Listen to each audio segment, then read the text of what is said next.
नमस्ते। आज की इस चर्चा में हम एक ऐसी दुनिया की बात करने वाले हैं जो किसी साइंस फिक्शन फिल्म जैसी लगती है।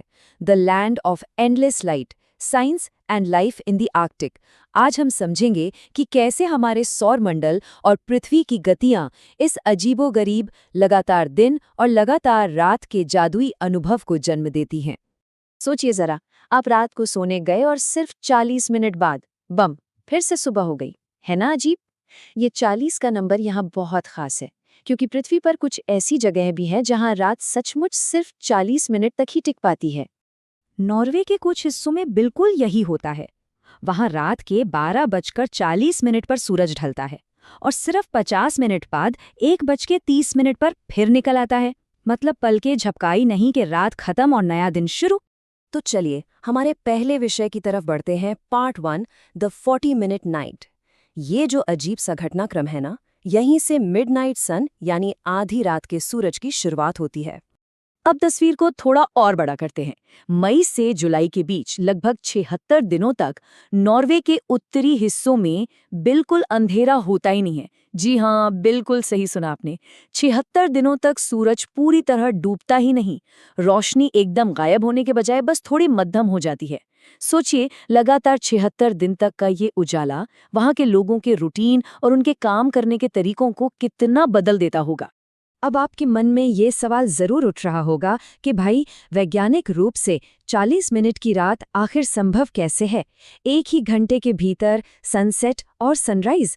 इसे समझने के लिए हमें थोड़ा स्पेस के नजरिए से अपनी पृथ्वी के बेसिक्स को समझना होगा।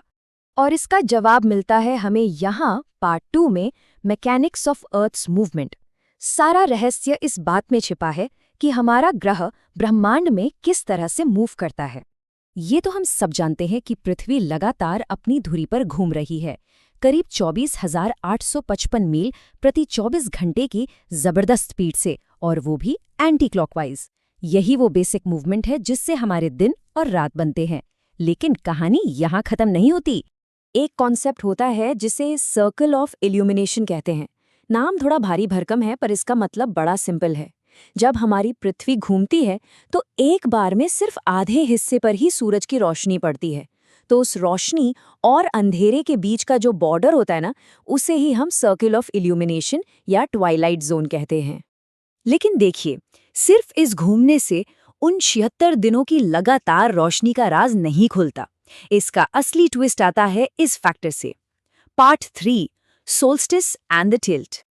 असल में हमारी पृथ्वी स्पेस में बिल्कुल सीधी नहीं खड़ी है, बल्कि ये अपने ऑर्बिटल प्लेन से 66.5 डिग्री के कोण पर झुकी हुई है, यानी टिल्टेड है।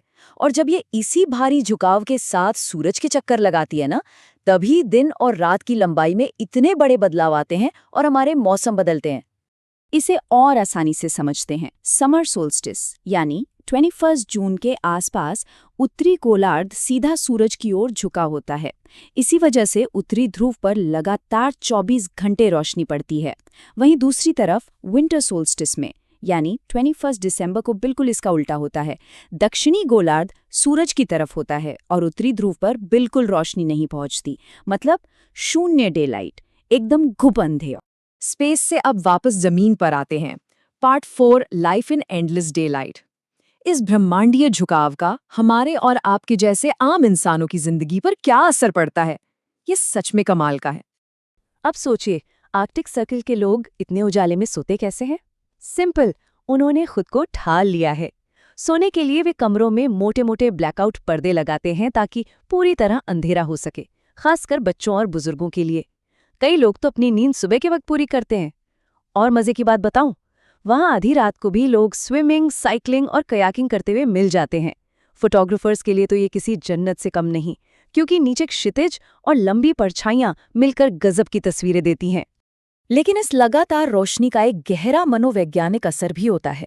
नॉर्वे के मशहूर लेखक नट हैम्सन के विचारों से प्रेरित ये लाइन इसे बखूबी बयां करती है कि सूरज वापस आने से पहले मुश्किल से ही आराम करता है, जिससे भावनाएं अस्थिर और सतर्क हो जाती हैं।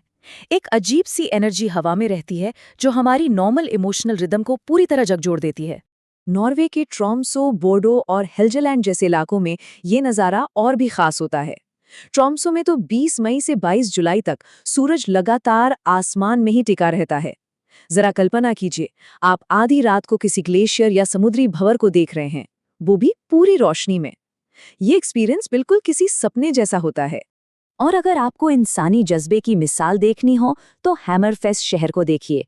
ये दुनिया के सबसे उत्तरी शहरों में से एक है। यहाँ 10,000 से ज्यादा लोग रहते हैं। मिडनाइट सन और फिर आगे आने वाली पोलर नाइट जैसी एक्सट्रीम कंडीशन के बावजूद ये प्राकृतिक गैस प्रोसेसिंग का एक बहुत बड़ा और जरूरी इंडस्ट्रियल सेंटर है। दूसरे विश्व युद्ध में पूरी तरह तबाह होने के बाद इस शहर को फिर से खड़ा किया गया था। वाकई कमाल की बात है ना? लेकिन रुकिए, कहानी का एक और पहलू बाकी है। Part 5, the polar night contrast. गर्मियों ने वो अंतहीन ऊर्जा देखने के बाद सर्दियों के महीनों की जो वास्तविकता है वो आपको अंदर तक हैरान कर देगी। और यहाँ सामने आता है एक चौंकाने वाला नंबर 2। जानते हैं क्यों? क्योंकि आर्कटिक के कुछ क्षेत्रों में साल के लगभग 2 महीनों तक सूरज बिल्कुल भी नहीं उगता है। जी हाँ, पूरे 2 महीने तक कोई सूर्योदय नहीं। इस पीरियड को पोलर नाइट कहा जाता है। नॉर्वे के कुछ क्षेत्रों में नवंबर से जनवरी के बीच और अलास्का के कुछ हिस्सों में सूरज पूरी तरह से क्षितिज के नीचे ही रहता है। चारों तरफ बस अंधेरा और लंबा अंधेरा। पर क्या इतने अंधेरे में वहां जिंदगी रुक जाती है? बिल्कुल नहीं। सूरज कभी क्षितिज को नहीं चीरता, लेकिन बच्चे उसी घुप अंधेरे में स्कूल जाते हैं और लोग अपने ऑफिस।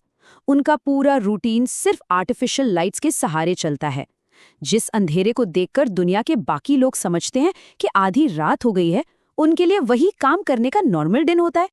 तो इस पूरी चर्चा से हम क्या समझते हैं? एक छोटी सी चीज जैसे सूरज का उगना या ना उगना हमारे समय को देखने के नजरिए को पूरी तरह कैसे बदल देता है ना? पृथ्वी का वो झुकाव ना सिर्फ मौसम तय करता है, बल्कि मानव अस्तित्व की पूरी लय को गहराई से कंट्रोल करता है। तो अगली बार जब आप शाम को अपने शहर में सूर्यास्त देख रहे हों तो जरा सोचिएगा, शायद उसी वक्त दुनिया के किसी कोने में कोई बिना रात के ही अपने नए दिन की शुरुआत कर रहा हो, या शायद पिछले 1 महीने से सूरज की एक किरण का इंतजार कर रहा हो। आज की हमारी इस चर्चा में बस इतना ही। जुड़ने के लिए बहुत बहुत धन्यवाद।